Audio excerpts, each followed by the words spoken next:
You're listening to the TV Obsessive channel, presented by TVObscast.com.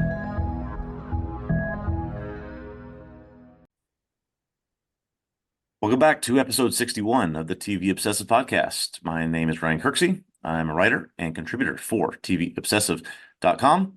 Joined, as always, by Cameron Crane, the executive editor for the site. Cameron, we are moving towards mid-August. How are you today? What's happening? Oh, I'm doing pretty good. Yeah, it's August 9th. Where the weather here is pretty temperate, actually. I can't complain. Oh, How about you? we're in our hottest week of the year, 100 degrees here in Yeah. Texas. And I made my son go pressure wash the driveway today, if that gives you an indication of what kind of parent I am. Well, did he do it? Yeah, he needs Yeah. to, get out there and, do some hard work. Yeah. Cool. So yeah, we're back to continue our coverage of Lady in the Lake on Apple TV Plus. We're going to be talking about episode 5 in the latter part of the pod today. First, as per usual, talk about what's been in the news and stuff like that. We've kind of got a little bit of stuff here. Where should we start, Ryan? Yeah, what about over the past 7 or 8 days? Quite a bit of Netflix news. We have, I guess, maybe the first most important thing would be some specifics on Squid Game season 2 and season 3 that we have Yeah. learned about. We have an announcement of December 26th. So get your family out of the house and get Christmas over, and then you can spend your post Christmas days in the middle of Squid Game season 2. Yeah, I mean, I don't know. I think we've talked about this before a little bit. I think you did watch Squid Game, I I think, did, relatively recently. yes, yes. For me, it's been a couple of years. I don't know, almost like do I need to revisit before season 2, which I guess I do want to watch, although the way season 1 ended, I mean, they clearly left the door open for season 2, but I Yeah, still wasn't sure that I wanted it. I don't recall seeing before that season 3 was confirmed. But yeah. apparently they've confirmed that they're going to be 3 seasons, and I think that's it, right? So like, okay, they have a plan. What is the plan for season 2? Well, it seems from reading just a brief press release and so on that we got to find a way to get them back in the Squid Game. And I'm like, well, okay, I Yeah. guess that's what we want. The only way to take down the Squid Game is to get back in the Squid Game. I mean, you could have figured that would be the case. I didn't though, oddly. It's like, oh, of course that's what they're going to do. I mean, there will be other possibilities, and to really dig into them, I guess it would be getting too far into spoiler territory, maybe, Yeah. in terms of what I thought they might do in a season 2. But we'll see. We'll see. I mean, I feel like part of the impact of season 1 may have come from the novelty of it. There was something shocking about it. It was quickly this like international phenomenon, this Korean show that's played. Yeah. People are watching subtitles. I've seen some other stuff. This is good. Congrats, Americans, that more and more people are willing to watch things with subtitles, which is good Yeah. for the No, I culture. mean, everyone will watch this, but you're right. This will not take anyone by surprise this time. Kind of like Squid Game captured the culture all those years ago. Yeah, I mean, it does feel like it's been a while, but anyway, as I think I've said before, I don't have the name of the creator of Squid Game at the ready, unfortunately, but I have read that he didn't make all that much money off of the first season, been kind of out there for a while, and he finally got it produced and all of that, and so I also don't have any details on this, but I hope he's getting some money. I hope the creator's getting paid now with the I hope so renewal too. Yeah, I hope so and too. Because and all of that, so.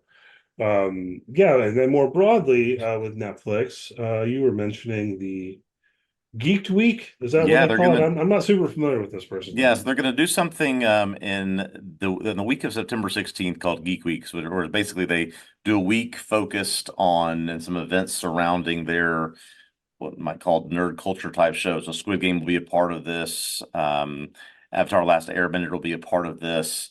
But I think the headline on all this is there's a montage of footage they put together to sort of advertise this Geek Week. There are some snapshots of some things with Stranger Things, whether it's new footage or this sort of repurposed footage from season 4. I can't quite be sure, but I think what they're teasing us is during this week of September 16th, I imagine is when we'll get the details about when we can expect at least part 1 of the 5th and final season of Stranger Things. Yeah, I mean, a bold prediction would be like Stranger Things Part 1 in March of 2025, Part 2 in October. Yeah. Yeah. And then like Part 1 will be 2 episodes. They'll both be like 3 hours long. Yeah. Well, what's going to be disappointing is, they have this, if they have this into September, this is, I think, once or twice been an October show, sort of built around Halloween, but the Mhm. rest of the time it's been a summer show. So if they come in September and say, coming, you know, Next summer. July 3rd, 2025, it's like, oh my gosh, another Oh 11 yeah, months. we Do we should have definitely be more pessimistic like that. Part 1 Yeah. in July, and then Part 2 in October. Yeah, exactly. Exactly. No, so I anticipate announcement is coming. They're just trying to build an event around some of these nerd culture shows that they have. There'll be some Cobra Kai in there, Avatar, other things, but I think Stranger Things is likely to be the headline. Cool. On a negative note, kind of jumping around here a little bit, try to hit this stuff. So it appears that the Lando Calrissian TV show is not going to happen. Yeah, in one sense, this surprises me because it seems like they're just making every kind of Star Wars show that they can imagine is getting produced these days. However, although Donald Glover as Lando Calrissian was kind of the standout of the Solo movie was not good. And so Right. a part of me thought, this will never get made. There's just not going to be an audience for this. But Donald Glover, he's got a lot of pull right now, a lot of power, but apparently it's dead moving forward. I guess. And the statement here is coming from Justin Simeon. He says like, look, the whole thing's sort of plotted out. There's a Bible for it. There's plans, and he's very sad that it is dead. Yeah. And so, I mean, yeah, things can always be revived, I suppose, but yeah, I mean, you would have thought that this might have almost happened already by now. I think they first started talking about it 4 years ago or something like Yeah. that. So, you might have already expected, well, it seems like this isn't going to happen, but we're getting some semi-official indication that, yeah, it is not Yeah, going to happen. and interestingly, comes in the same week that Disney announced that there will be three total Star Wars movies between 2026 and 2027. So we know there are other shows that are coming. We know that there are second seasons of things coming. There are three movies that are in process right now. So this is just, I guess, the one project that didn't make it through the filter, as it were. Yeah, I mean, you almost wonder, Donald Glover, I like Donald Glover, it makes sense that, I mean, that he would do a project like this, but at the same time, Hmm. Donald Glover is Donald Glover, and Childish Gambino, and there's edginess, and Yeah. part of me wonders if Disney executives are like, "Did you say pansexual?" And they, just that. No, we're not doing it. No, Yeah, yeah. risky. We'll make other Star Wars stuff, for kids. Yeah, I do think there has to have been something around the world of Donald Glover that has to do with this. My thought is maybe he's just too busy. He's got a second season of a show coming to Amazon. He's involved with several other projects, got Hmm. music, got other things. There's probably a Donald Glover thing somewhere in there. I have read though multiple times that he is not the holdup on the Community movie. Okay, Don't okay. don't don't blame Donald Glover. It's not his fault. It's the other guy's fault. What's that guy's name? The talk soup guy. Oh, Joel Um, McHale? Joel McHale. It's Joel McHale's fault. It's not Donald Glover's Oh, fault. okay, Yeah, okay. yeah. Well, it's That's long. the rumor anyway. I think Joel McHale may have actually said blame me. So I don't know what exactly he's in right now, other than an episode a season of the Bear, but yeah. Yeah, I feel like he's been doing tons of stuff, and maybe we can use this as a segue because he's also kind of launched a little bit of a career as like a game show host kind of guy. yes, Um, yes. so we did get an announcement. We talked about this before. They're doing this pop culture Jeopardy coming to Prime Video, not sure when, but we got the announcement that it's going to be hosted by Colin Yost of Saturday Night Live fame. Thoughts on this? Yes, Saturday Night Live fame, weekend update, anchor, head writer for SNL, otherwise known as Scarlett Johansson's husband. He's been doing some Olympics coverage, sort of the humor side of that. I think they had him like in Tahiti or something, covering some surfing stuff, or just stuff he knew nothing about. But I do think this is actually a good choice. I in the times that I can catch Saturday Night Live, the one thing I'll always make sure and try to get is Colin and Michael on Weekend Update. I do enjoy them together. I think Colin Host is a good writer. Hopefully he will be contributing to that side of things on this show. And yeah, Pop Culture Jeopardy, I'd probably watch if you were the host. Yeah, same. I mean, like, to be perfectly honest, my first reaction to reading this was, well, that's fine. Yeah.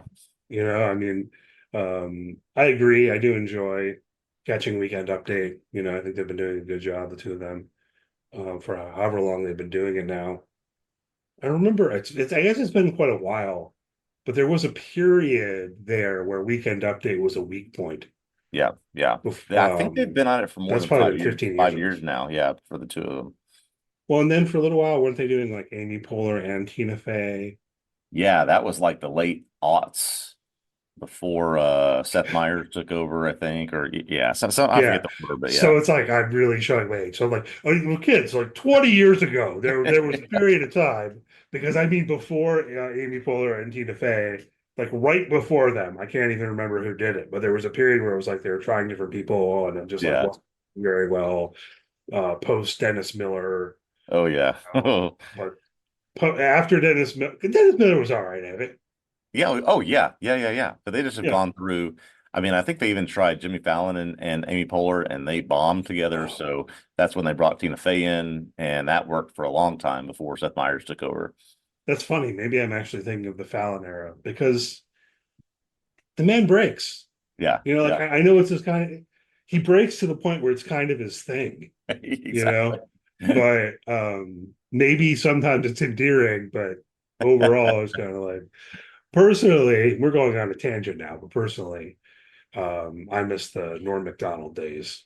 I love the Norm Macdonald days. Oh, Yeah, I mean that was the kind of irreverence that something like that needs. And I think Colin and Michael are funny, and they hit the right points in terms of the punchlines. But yeah, I mean they need to go harder in some of these subjects and some of these people, but they just don't do that much anymore.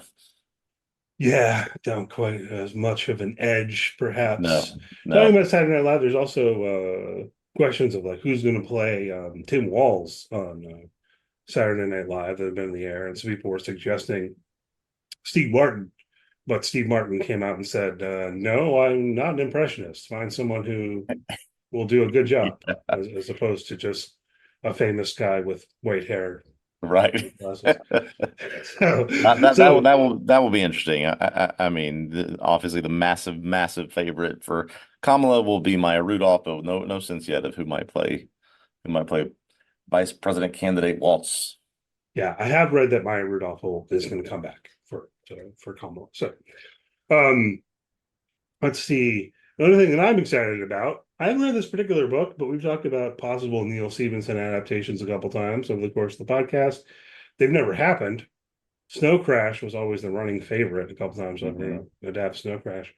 But apparently there is in the works a possible TV adaptation of Neil Stephenson's 2015 book 70s, which I actually haven't read, but I'm still I've not excited read about this it. either. Although after reading this piece that you put in our notes here, this book is now in my cart on Amazon to buy. Yeah. And this sounds right up my science fiction alley.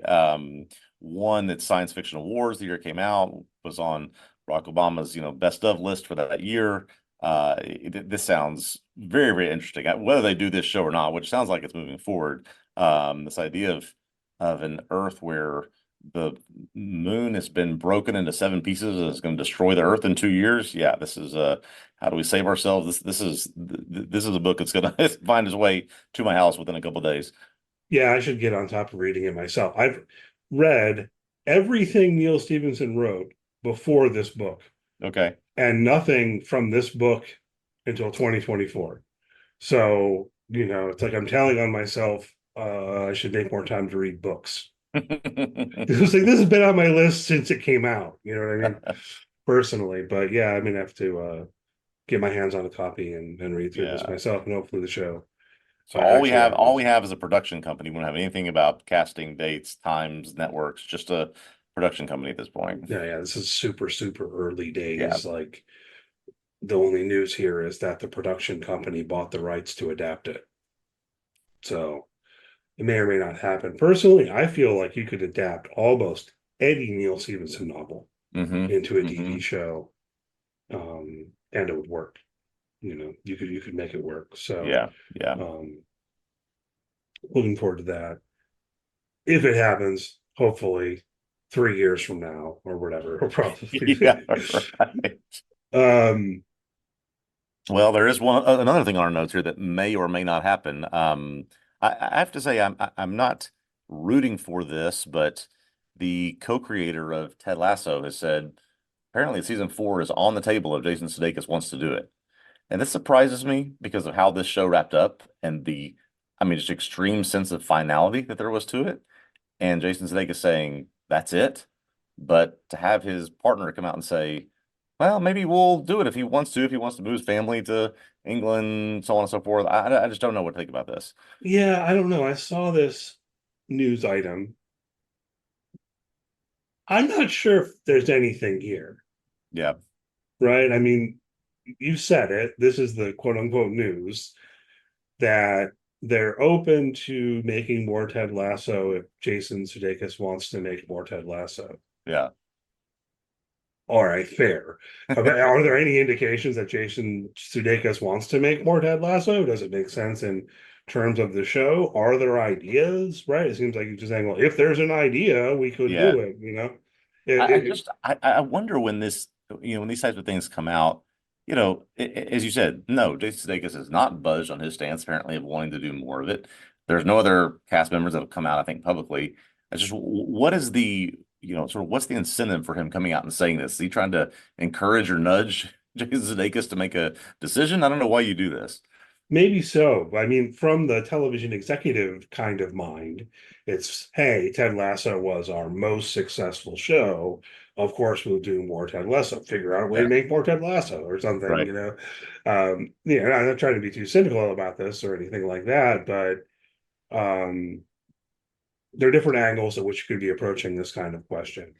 All I'm saying is this reminds me of the kind of thing like after Watchmen aired on HBO, there was a question of, will there be more Watchmen? Hmm. And HBO kept saying, well, if they want to make more, we're more than happy for there to be Yeah. more, and then David Lindelof finally comes out and goes, I don't have any more ideas. I'll let you know if I have an idea, I guess, Yeah.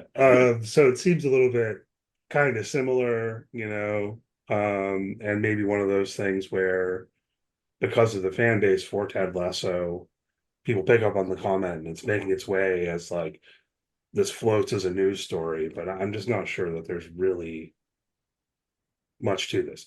If you get a Yeah. response from Jason Sudeikis saying, oh, I've been thinking about it and maybe I have an idea, There you go. Yeah. then we're going somewhere. It's going to take two to tango on that show, certainly. And right now there's maybe one. So we'll see how that goes. Well, speaking of might not be much there, should we eulogize the Cartoon Network website being down officially? I think today or yesterday, this officially came down. Yeah, they pulled it down yesterday, I guess. Yeah. I read about it today. This would be right up the same alley as Paramount taking down the Comedy Central site and things like this, but we're talking about a different company now, sort of following suit, Warner Brothers Discovery. And apparently, if you try to go to the Cartoon Network website, which used to house various videos, perhaps some full episodes of things, and so on and so forth, you get redirected to Max. And I haven't looked into all the details of, is stuff even on Max? Like, right? Yeah. Like, is there stuff that was on cartoonnetwork.com that's not on Max? Yeah, we discussed at length Probably. the archives of Comedy Central and what was happening or not happening to those. I have not done the research on this either, but yeah, it's the same question is if you go to Max, can you then find all of these episodes of TV that were at once existing on the Cartoon Network website? I don't know. Probably some, all, I'm not sure. Probably not the various clips. Yeah. Maybe full episodes, but not clips. Yeah, I don't know. It's just another instance of something that's been going on the past couple of years that makes me realize that I need to work on adapting my mind frame or some assumptions that maybe a lot of us had, and I don't know if they were ever really well grounded. It might feel like a betrayal, but did they ever really make a promise that they were going to make this an everlasting internet archive? But Yeah. for a while it felt like, oh, we've hit the streaming area and era, and everything is going to be available online for all time, Yeah. and work on building up the past historical archive too, and that's increasingly, it seems, just not the case, I Yeah. mean, at least not in terms of legal, officially sanctioned video and all of that. Of course, all sorts of things are out there if you want to go by quote, other means, Yeah. but Well, these parent companies are just clearly, wanting to consolidate your eyeballs and clicks on one place. And so they dump everything, at least in terms of the Warner Brothers Max Cartoon Network aspect of this, the Paramount Plus thing, I think is a different story, but let's get as many people watching things on Max as possible. yeah, but see, that's the other side of this, right? Is like part of me would say, oh, that's fair, but Hmm. then it's not everything. You know what I mean? If the goal was to say, hey, or if the promise was, and the goal on the back end, was to say, sign up for Max, and through Max, you will have access to everything that has ever been made by these production companies, and Right. it'll be there, just this massive archive. You want to chase down an old Looney Tunes cartoon, you can find it on Max. We've got it all, everything but no, that's not what they're doing at all, That's right. right? So, that's the flip side is, or if you go back to the Daily Show example, is that stuff even available? Yeah. And there, I think it was clear that the answer was no. You can't No. find like any random Daily Show episode on Paramount Plus. Yeah. So, and it kind of sucks. I don't know, like, Yeah. because Yeah. people will. The other thing is people will potentially put it on YouTube, but then are they going to copyright claim against stuff that's on YouTube? I mean, I guess they themselves could do this. This would be interesting. They themselves could upload all of this stuff to YouTube officially under their brand Under and their just channel. say, Yeah. you store it, Google. Yeah. That's exactly right. We'll pay the premium membership for you to store terabytes of Cartoon Network episodes. Yeah. Yeah, because I guess that's what it is. Concerns about server space and all of that. And again, Right. I don't know exactly how expensive that gets at that scale, but it's still hard for me to imagine that it's millions and millions and millions of dollars. Yeah. Exactly. But Exactly. maybe it is. Maybe it is millions of dollars when you're at that scale. Yeah. Um, Well, also under the Warner Brothers umbrella, we got at the very beginning of the House of the Dragon finale this last Sunday a coming in 2025 reel from HBO. We got our first looks at things like the next season of White Lotus, the next season of Last of Us, which looked very, very good to me personally. We saw first pieces of footage of Knights of the Seven Kingdom, lots of things coming up in 2025. 2025 is the year that everyone in the industry has been pointing towards after the strike. Everything got delayed in 2024. All these tentpole things are coming out in the next year. So we got some pieces of, really some of the most popular shows or what are likely to be the most popular shows around. But I think the three biggest, Last of Us, White Lotus, Knights of the Seven Kingdom, first glimpses of those. yeah, and HBO for the rest of 2024 is a bit thin. It's a bit Yeah, thin. yeah. We're going to talk about one of those shows here in just a moment, but there's not much. Gilded Age is coming back in 2025. It's all pointing towards that year for them. Yeah. So I think, even more, maybe because they don't make quite as much stuff on HBO proper. I mean, they are, and they've shifted some things that were going to be just on Max, and they're going to have them on the cable network as well, probably related to Yeah, the same kind of calculus, like the Penguin and so on. yeah, Um, yeah, well, but let's talk about Game of Thrones stuff a little bit. We got along with this, some casting for Night of the Seven Kingdoms, and it's the casting for a character named Darren Targaryen, and that might cause some confusion. We could clarify. Yeah, so if you have been watching House of the Dragon, they've referenced a couple times a character named Darren Targaryen, who is not yet cast officially, but is almost assuredly will show up in season 3 of House of the Dragon. This is a different Darren Targaryen than will be in Knight of the Seven Kingdoms, and someone who was cast for this upcoming show. Knight of the Seven Kingdoms focused around a knight and a squire. Their names colloquially are Dunk and Egg. This show will follow their stories. This show falls right in the middle of it's 100 years after the events of House of the Dragon, 100 years before the events of Game of Thrones.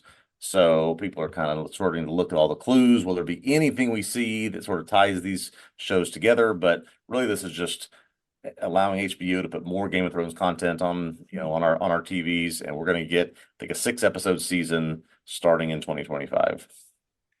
Yeah, so check that out. And fair enough. It's not their fault either. It's George R. R. Martin's fault, right?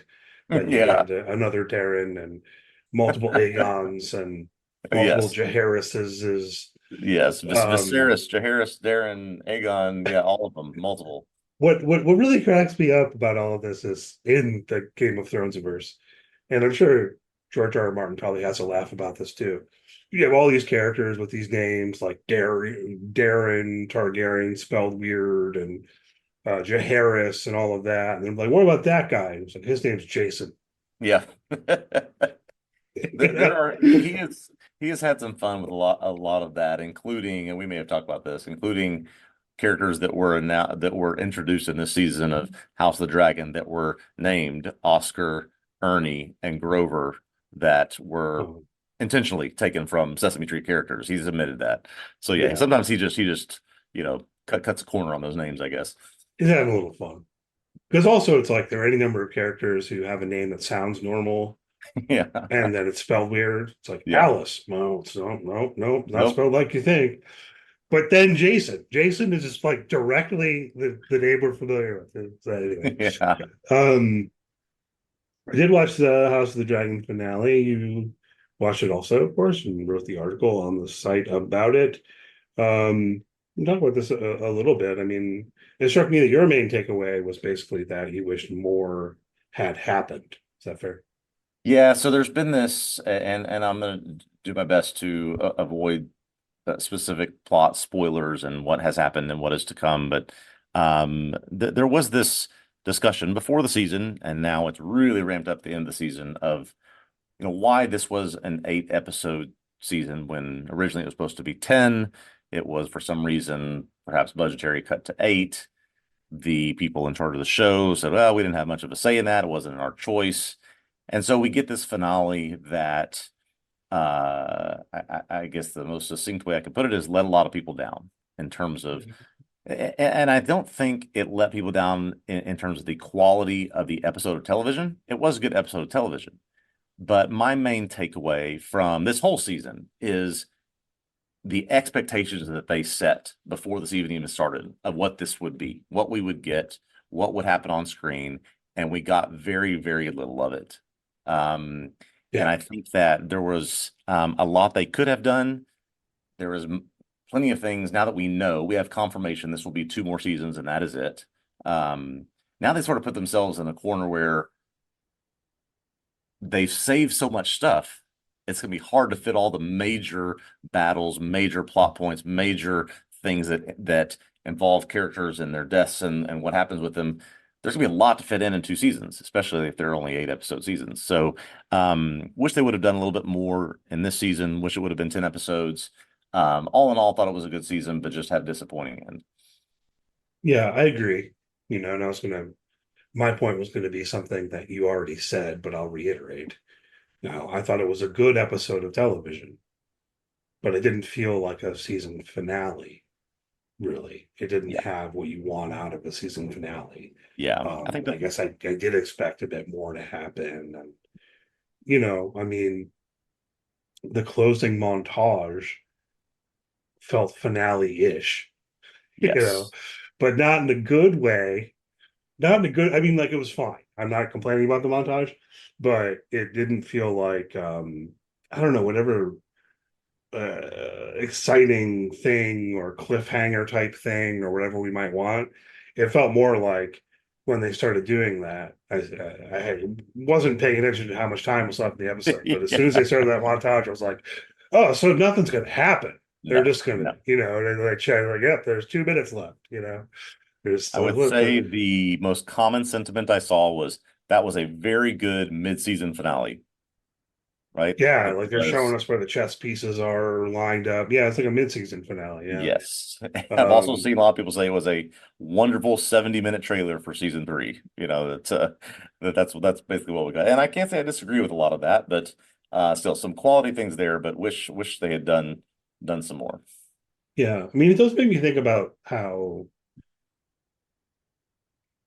since the beginning, the structure of House of the Dragon has been distinctive in a way that's not great in Yeah. television terms. Yeah. But part of it, I guess, is that they're following the source material, but it is in particular because there are so few things that feel like they're that appointment viewing.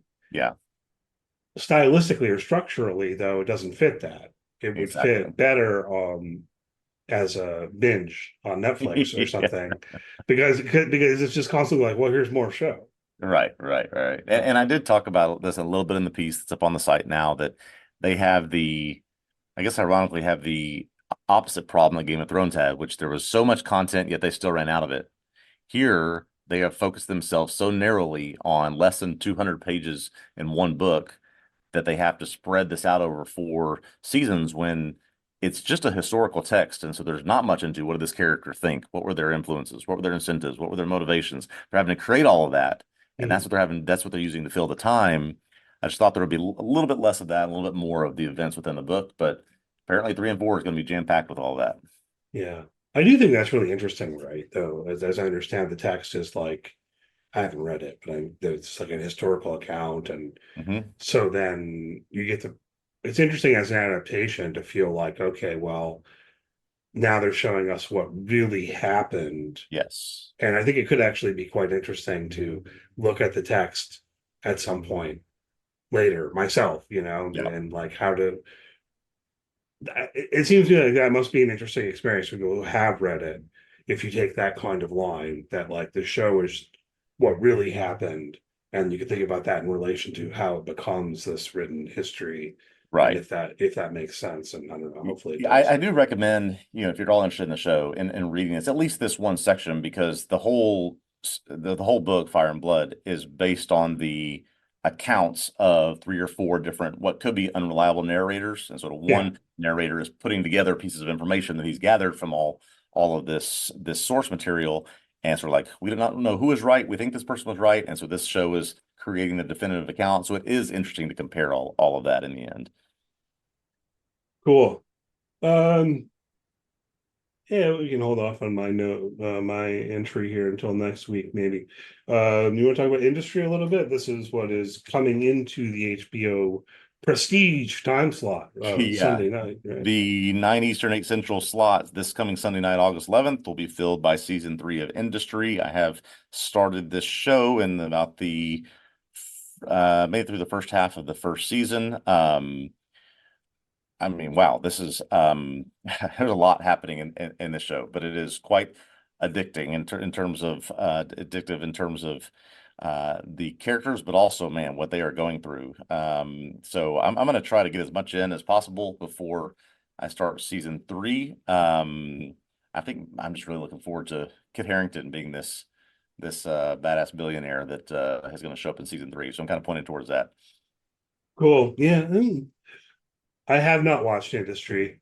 Well, I think we talked about this before, but no, I don't know. Maybe I should try to binge it and catch up. And I like the appointment view. I mean, I don't know. Will it feel that way? I was Yeah. reading something yesterday. I think it was in Slate. I think it was by Sam Harris. And I might be wrong because I didn't make a note of that or plan to talk about it. But it was about 9 p.m. on Sunday on HBO. And that being in peril or going away, and it being kind of the last vestige of that appointment viewing kind of feeling, Yeah. but that has maybe already died or is in the process of dying this year. They're just pointing out like how many people were, not just how many people were watching, but how many people were talking about the Yeah. regime. Yeah. How many people were talking about the sympathizer and so on. I think they're just I don't say I disagree with that take, for lack of a better term. I think this year is going to be such a weird year with shows like Regime and Sympathizer and other things having to fill spots that probably would have been Last of Us and White Lotus and other things. I think we may see a ramp back up of this. You got to be in front of your TV on Sunday nights in 2025. Yeah, personally, I'm hoping for a revival of that sentiment that Yeah. there's something good on HBO at 9 p.m. on Sunday. That there's a thing in that slot that's a Yeah. cultural kind of force, And you're right, you do have White Lotus coming down the pike, The Last of Us season 2, another season of Righteous Gemstones, Hopefully. Yep. sometime. That it's in Yep. production. Good. We were Good. talking about this a week or two ago. I think we were like, I haven't heard anything, and after we recorded, I looked into it, and it's like, yeah, there's no news, but it's in production. So, um, Yeah, I'm looking for. I just can't wait for 2025 for a number of reasons. I just think that the right time and attention will be paid to so many of these things that we'll be getting. So many things are on my sort of favorite shows, favorite things that I've been following. So just looking forward to that. it's going to Hopefully getting back be. to that. I like when we get to talk about everything all at once. It's as a culture, it's fun. I feel like we're going to hit a point where it's going to feel like a lot, right? Yeah, Because yeah, not just the HBO stuff, but Severance. We'll probably get the next season of Yellow Jackets. yes. Oh, All yes, kinds of stuff. yes. Um, Cannot wait. Cannot wait. so, but okay. So let's talk about Lady in the Lake. We're on to wait. What episode are we on? We're on Oh, episode five. five, right?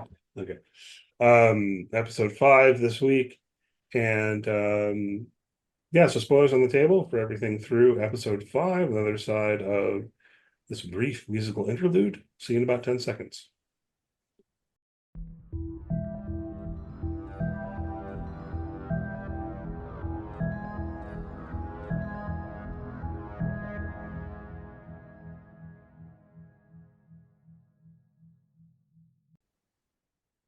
Okay, we're here to talk about Lady in the Lake, episode 5 on Apple TV Plus. This episode titled Every Time Someone Turns Up Dead in That Lake, It Does Seem to Lead to You.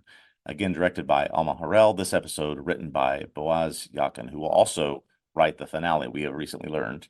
In 1946, Cameron, remember that, Maddie and Alan's father have a secret affair, and then he pressures her to get an abortion. In the more modern timeline, 1967-68, Milton meets Maddie at the Silver Dollar Diner, tells her he wants a divorce on the grounds of abandonment, and that Maddie should not reach out to Seth anymore. He does not feel safe with her. Cleo's body is discovered by city workers in the fountain out in the lake because Maddie responded to a letter she received as part of her Miss Helpline role at the Baltimore Star from someone named Bill Smith about lights being out at the lake. She pretends with her boss that she does not have the letter so she can begin investigating Cleo's murder. Maddie tries to get information from an African-American publication called The Afro about Cleo, but they want nothing to do with her or with the Baltimore Star. At Cleo's funeral, her husband, Slappy, causes a scene and gets kicked out. Maddie follows him out, learns about Lucille, who was in on the bet from Christmas Eve, and realizes that she has actually crossed paths with Cleo before. Maddie confronts Shel Gordon about the numbers game and what happened with Cleo, but really gets nowhere with him. Lastly, she goes to visit Stefan's mother, but she only visits her after writing again to Stefan and talking to him on the phone about Cleo. He says that he has nothing to do with that death. Trying to find out if Maddie believes that or not. Maddie visits his mother, looking for help to exonerate Stefan. She becomes furious and thinks that he does need some time in this prison. She attacks Maddie, stabs her, but then cuts her own throat and dies there in her home. Lot to like in this episode, not the least of which being it's a good thing we don't live in a culture anymore where we slap women on the ass where they go to work. So Every what else day. besides that do you did you enjoy about this one? Um, yeah, I mean, a lot happened. I was kind of stunned by the end. Very much Um, so. Yeah. Tended to start there just because you just ended your summary there, which makes sense because it's the end of the episode. Um, as you say, she goes and talks to Stefan's mother, serve coffee and some cake. They talk about Poland and right, Stefan's mother is from a town in Poland that became a concentration camp and all of Yeah. that. And what's my question? Why'd you stab her? Yeah. It, it, the best I can tell from this, because I have watched that particular scene in this episode 3 times now because I was curious. It seems like first, like it seems like Stefan's mother is mentally unstable, and when it comes to her son, she just goes down that path, and it's hard for her to get back out from it. She says she thinks that he needs time in that prison, time in that hospital to learn from things, to understand what he's done, and doesn't appreciate that Maddie is working to try to, I guess, prove that he is innocent of these murders. She doesn't agree with that. It seems like there's some tinge of some racial issues here as well, or maybe more appropriately, some ethnic issues here. So there's sort of that tension that is sort of underlying here in their conversation, but she just really doesn't agree with what Maddie's doing. But I think a reasonable person would have a conversation about that, or even maybe even argument about that. She just resorts to, when she doesn't agree with something or with someone, just stabbing them. We've already seen her beat Stefan several times in episodes previously, so she just, just is just clearly unstable when it comes to this stuff. Yeah, I mean, it's the extreme reaction that causes a question in me a bit. Yeah. I guess I'm thinking about her relationship with Stefan and to what extent that was or is what was because she's dead, but whatever. Mhm. Um,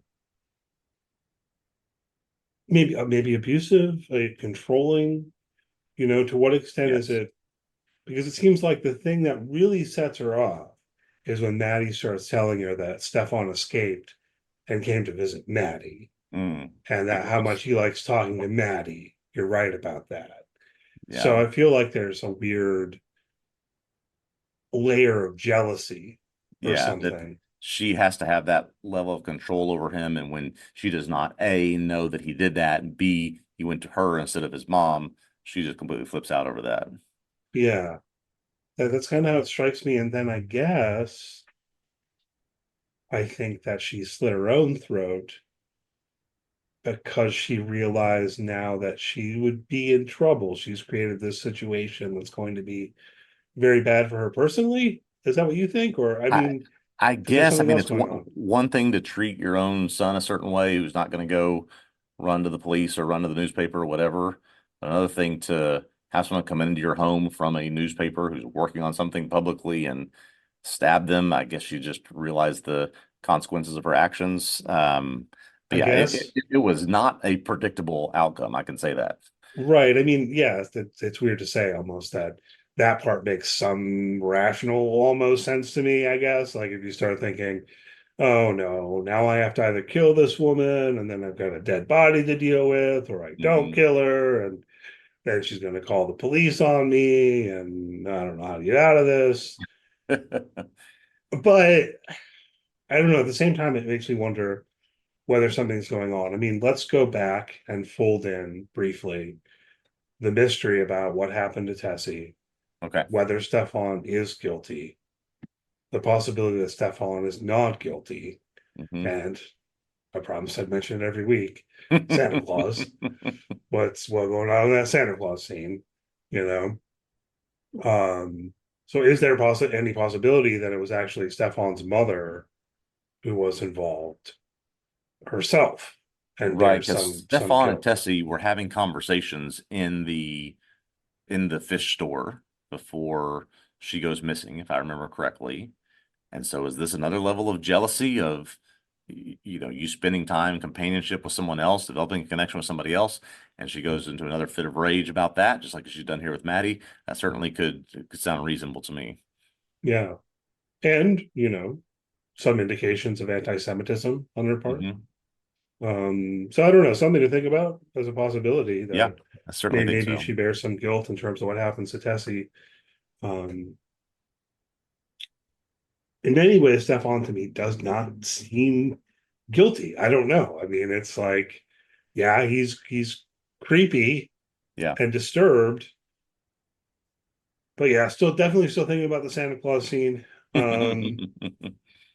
We also, though, Maddie puts together that it was maybe probably Reggie who was in the fish store, although she makes a little leap in logic there that we almost have because he doesn't have a black eye anymore. He doesn't. He doesn't. But Um, she saw him when he did, or did understood that she? that he had one, maybe from Platt or from someone, that this is the person who had one, if I understand correctly. I could That could be something that I'm Maybe. misremembering, but that plus the fish in the office when she goes to see Shell, yeah, she's put that together. Yeah, maybe there's something I'm not remembering. I thought that she just kind of made the inference from Reggie saying he's a boxer and Yeah, the fish, and that was all that she had to go on. yeah. Which it's like okay, maybe fair enough, whatever. We don't put too much on that, but yeah. Um, I did enjoy that scene when she goes to visit Shell, um, and they're back and forth, and the ongoing way in which the show is dealing with dynamics pertaining to race and Yeah. the differences between um, the black experience in Baltimore in the 1960s and the Jewish Yeah. experience in Baltimore in the 1960s. Um, I and thought that was also very compelling. I think Shell's a very compelling character. I think he's a very interesting character, primarily because he believes so much that what he's doing is right, whether yeah, it's even if it is hurting a certain amount of folks, it's giving some folks hope. He's giving some folks employment. He's giving them some sense of agency when they feel like they don't have it anywhere else. And so he very much believes in what is right, and he keeps saying everything I do is for Black Power, which is a different connotation than you and I might think about it when we hear the term Black Power. It's more the ability to rise up from what what you've been doing. And so, yeah, that conversation where Maddie's trying to get something out of him, and Shell's just, on his talking points the whole time, I thought was really fascinating.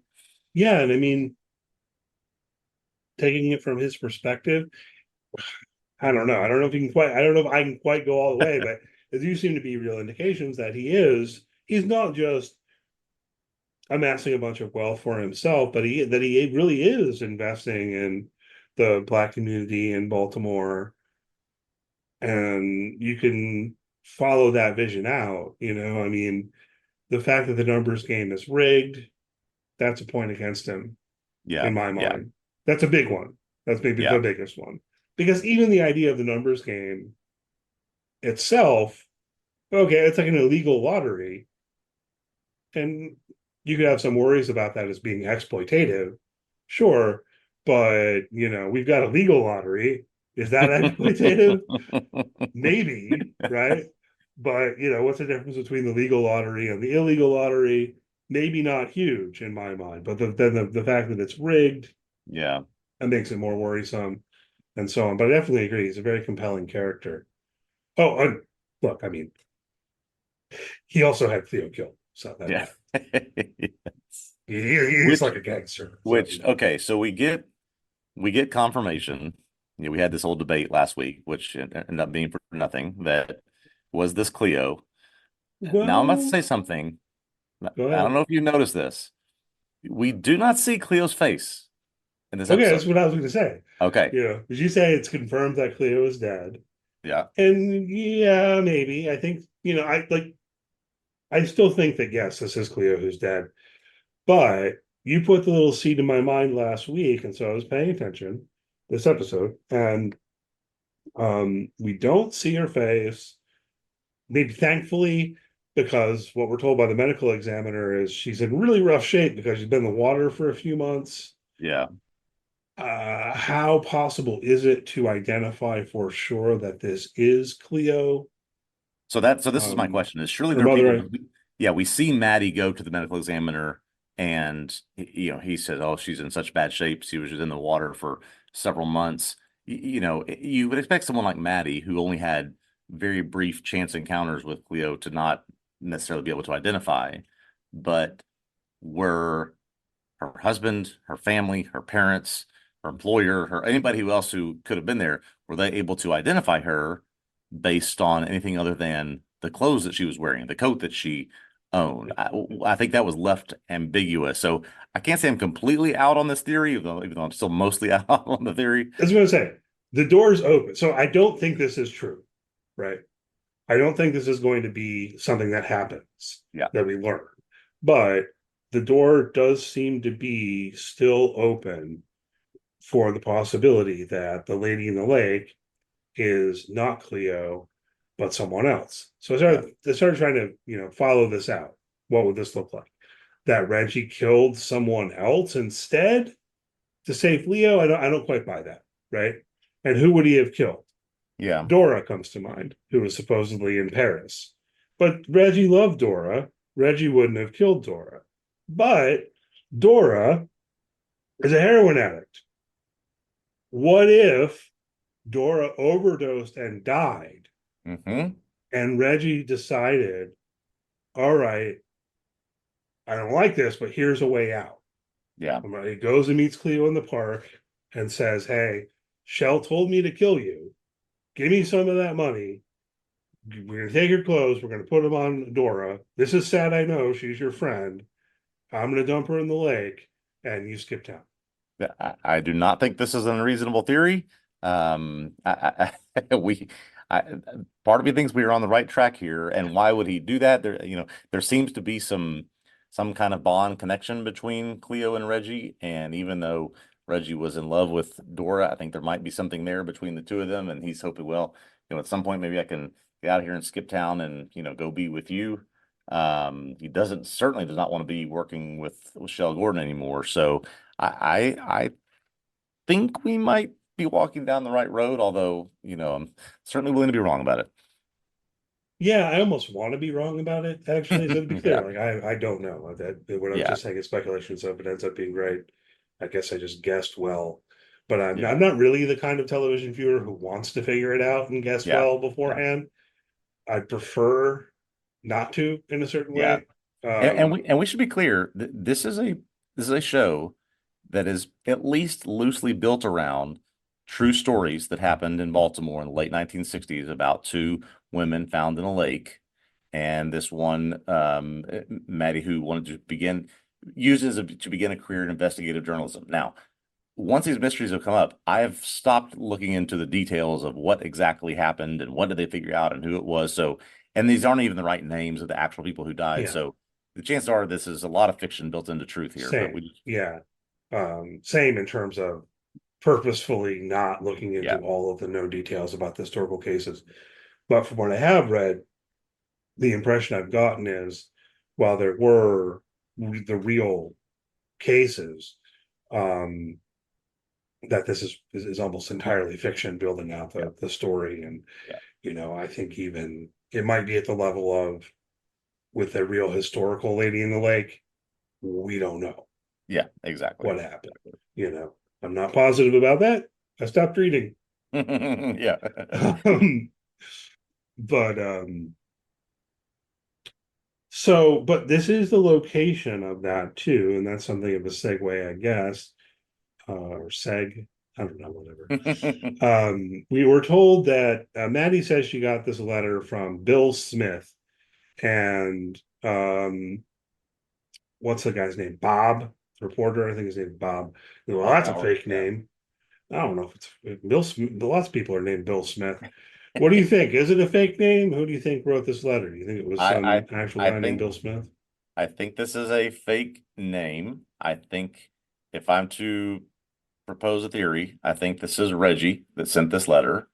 and that he sent this letter so that Cleo, quote unquote, or Cleo, the actual Cleo, could be found, and Shell will get off his back, because we remember Shell saying, if she's not dead by Christmas morning, there won't be an angel merciful enough to save you. Like, so if you don't take care of her, then I'm going to take care of you. Now, he's told her that he's done it, but he needs something to happen to show that actually, yes, she's dead. And he Okay. respects her enough, whether it's Cleo or not, to at least have her body found and give her a proper funeral and burial.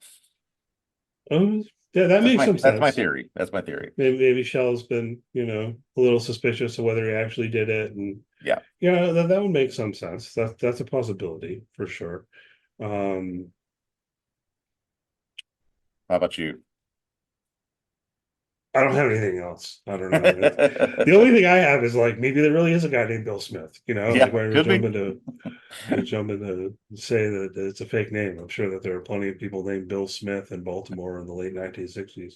Yeah. Um, I mean, I, to be clear, just in the city where I live, when things are wrong, like lights on a fountain not being on, there are plenty of people lining up to, send a message to the right people to get those things fixed. So it's not unrealistic to think that somebody is just really pissed about the fountain lights not being on in the lake. yeah, exactly. That's what I'm saying. Like there's gonna be some guy named Bill Smith who's like, "Hey, man, the lights on the fountain are out. Yeah. And, let's do something about it. What's going on?" But we'll see. We'll see if we find out more about that as we move forward. I did think it was pretty interesting, and I guess I want to lump in something about this. The kind of structure of things I thought was really interesting as Medi does go and talk to Shell and meet Slappy, and how we have been inhabiting that world as viewers for the past 4 episodes, Hmm. but she's entering into it. Um, I don't know. I guess I just thought that was kind of cool. Any thoughts on that front? Yeah, it was interesting in that it's almost like we know so much about the details of what Shell does, who he is, what Slappy does, who he is, about what he's been trying to get with Cleo, and the disagreements he's had with her family. And so you're almost, when you see Maddie not getting much at all, just getting little bits and pieces of information, you're rooting for her to figure it out, like we've already figured it out. And she gets some things from Shell, she gets the Lucille information from Slappy, but yeah, so it's sort of like we have a lot more pieces of the puzzle, and she's slowly gathering them as she goes along this investigation. Yeah, it's interesting. It's almost like a inverse mystery, Yeah. except that if you think about it, we know everything except for the most important things. Hmm.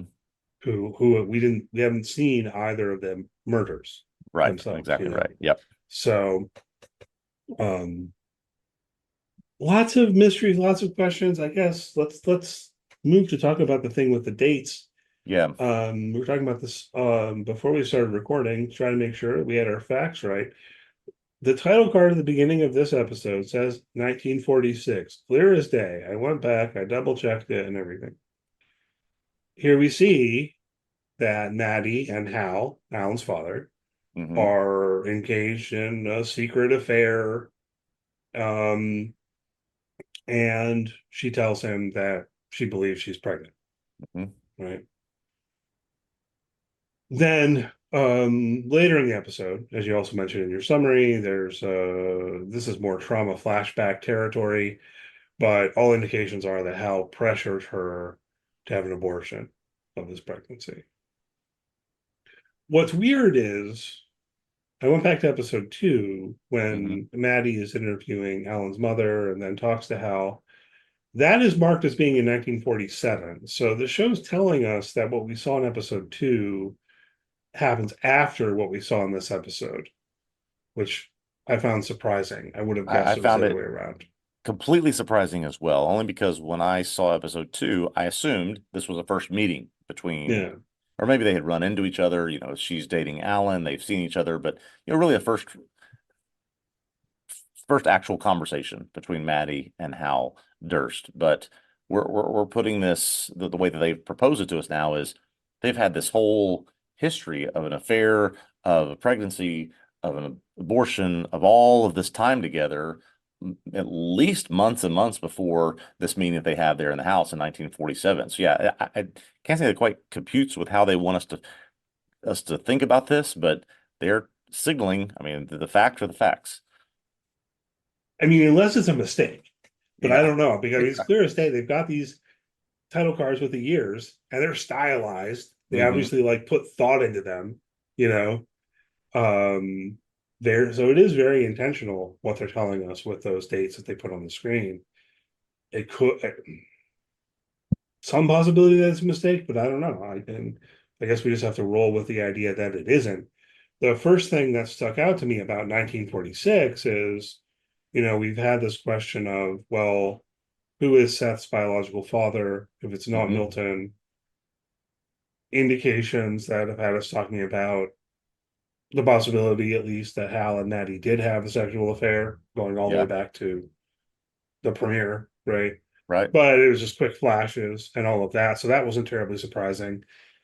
But 1946 wouldn't line up with that pregnancy being Seth. That was the first thing I got to thinking about, right? Because when we're in 1967, I don't know if we've been told exactly how old he is, but I think he's like 17 or maybe 18, That's exactly what I was going to say. It not lines up 20. more with like a 1949, 1950 birth. And so neither of these years would, whether it was Hal, whether it was Alan, whether it was, a later pregnancy with Hal. I mean, this would have to be 3 or 4 years later for this to actually make sense. Well, I don't know if it'd be 3 or 4 years later. Um, I think it still could be Hal, but it still feels weird because going back to that scene from episode 2, which I think we both rewatched like Hmm. earlier today.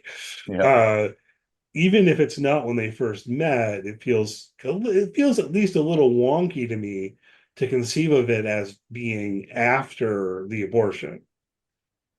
But I guess, Yeah. I or in mean, the middle of that.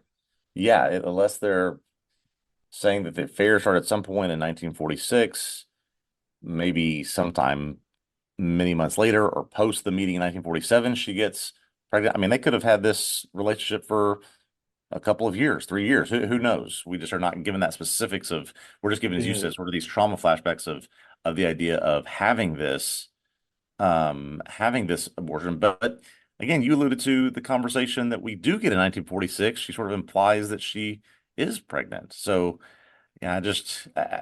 it's not circling for me yet on sort of how they're wanting this to work out. It's weird to me, and I'm not sure how I feel about the fact that this question is as much of a mystery as it is in the show. Does it need to be? Yeah. Um, Yeah. What's the point? Trying to put it together, I guess what I'm thinking is the affair continues Yeah. and she gets pregnant again, and that's when it ends, right? That she says the second time, Yeah. no, I'm I'm having this carrying this child. child, I'm carrying this one to term. I'm not doing that again. Yeah. And then that's the end of their relationship. And then she goes and finds Milton as fast as she can so she can pretend that Milton is Yeah. the biological father. Um, Yeah. They get married quickly and yeah, timing yeah. works for And that. in Yeah. terms of the dates, right? I don't know if you have to go all the way to 1950. If it was, say, 1948 that she got pregnant the second time, and then 9 months takes us into 1949, and then Seth is 17 in 1966. Hmm. Yeah. So Yeah. If he's 17, 18 in the show, which I don't know that we have confirmation of that, then that's what makes sense. Yeah.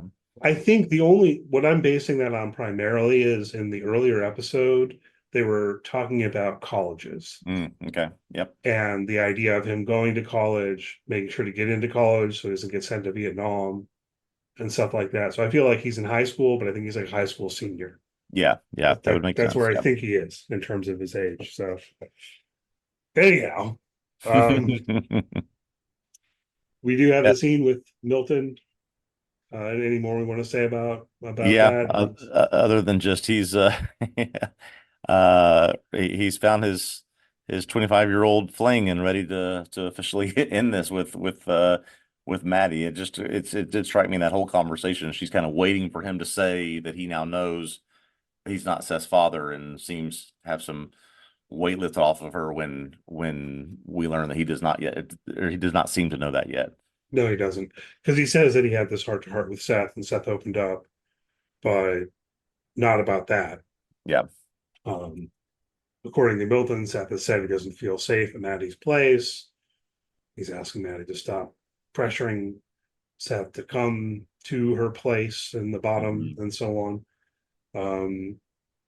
That's about it. We don't see Seth in this episode, so Nope, not at all. Still get a divorce. Maybe Yeah, she can sell her he car. says he'll do right by her and pay for the lawyers, and meanwhile she can continue her relationship with Officer Platt. It's like they're both, I guess, sort of getting what they want out of this whole thing. Yeah.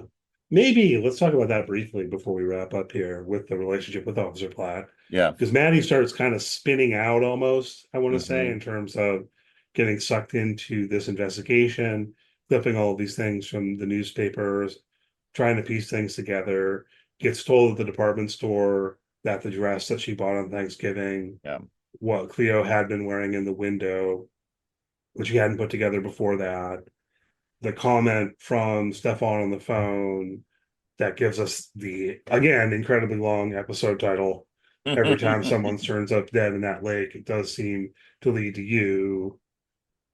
This feeling that Maddie seems to be having, that she's almost the locus of all of this stuff. Yeah. But then Platt shows up at her apartment, and she ultimately just tells him to go away. So yeah, she does, but it seems like, I don't know if he doesn't want her to go down this investigative road, or doesn't feel like it's necessary, or he's got some allegiance to the Baltimore PD, that they've put this guy away for doing this thing. How dare you question us that we didn't get this right? He just does not at all, it seems, feel like these are paths that she should be pursuing. That we figured it out, right? We'll figure out Cleo eventually, but we've already figured out the other one. yeah, I mean, I was wondering about where he stands on this exactly, because also with Cleo, because Stefan was at the lake that night. Right. Apparently they're trying to pin Cleo on him too. Yes. Maybe Platt is going along with that. Yeah. I had kind of thought that, given how he knows Cleo and all of that, that he would also be interested in more investigation and so on, but part of me thinks, maybe he doesn't want to ruffle the feathers that he knows this will ruffle. Shell's powerful, Shell's dangerous. Yeah.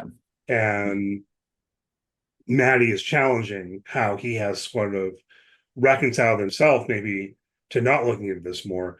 And that might change moving forward, right? Maybe as she pushes on it more, he comes around to looking into it more too. But yeah, I think you're right about that, and especially in that he doesn't want to ruffle feathers. He's got this brand new job as homicide detective. He doesn't want to be seen like he's involved in any sort of effort to undo what the police have already done. Yeah, maybe. But it's a question about, I don't know, I'm also thinking about, well, where does the relationship stand? Insofar as she kind of yells at him and tells him to go away, they're having this illicit affair. Yes. And a lot of it hangs on him sneaking in her window randomly, right? When she tries to talk to him in public at Cleo's funeral, he's like, no, we have to pretend like we don't know each other. We're in public, right? So there's a little bit of difficulty potentially in terms of, I don't know, even just the communication of, oh no, go ahead and come over again. I don't know. Maybe I'm overthinking that, and the show will just wave its hands at it, and they'll hook up again, and without even dealing with this as like an issue. But it's something I got to thinking about, because he is very, when she talks to him at the funeral, he's very much like, no, we can't be doing this. We can't be seen like even being friendly in public.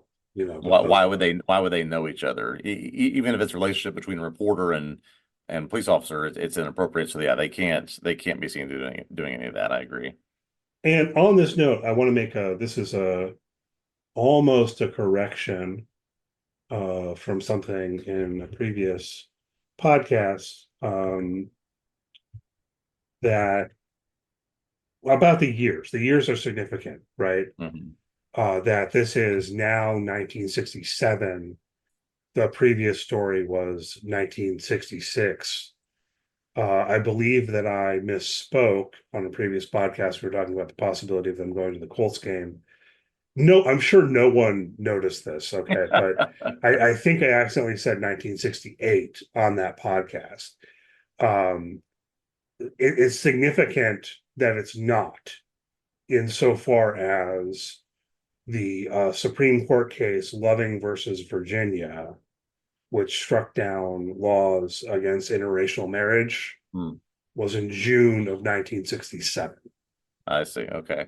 So that's good research on your part. Just to put a little, research and history behind it.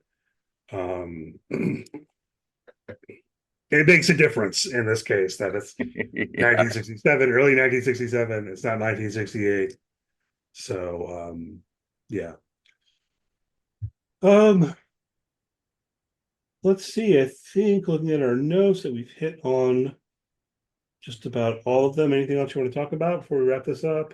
No, I think that's it. We have 2 episodes left of this show. Next one on Friday, August 16th. We finally get a shorter title. I Know Who Killed Cleo Johnson. So somebody's going to say that next week, I guess, and we'll Who do you think will say what it means. Yeah. It's going to be Maddie's going to say it. It'll be Maddie, yeah. Cool. So yeah, we'll be back next week for episode 6. It'll be the penultimate episode. It's only 7 episodes in this series, I guess. I don't expect there to be multiple seasons. Yep. So hopefully you'll join us. Hopefully you've been enjoying the podcast. If so, please do leave us a good rating, leave us a review, give a thumbs up on that YouTube video if you're watching on YouTube, like, subscribe, all that good stuff. Thanks as always for listening. Check out TVObscast.com. You follow the site on social media, search for TV Obsessive. We're on X for the time being. We're still on X. And part of me thinks about quitting X, but I don't want to get too political. We're on Facebook. We're on Blue Sky, Instagram, and Threads. And thanks for listening. We'll see you next week. All right. Looking forward to it. See you next time.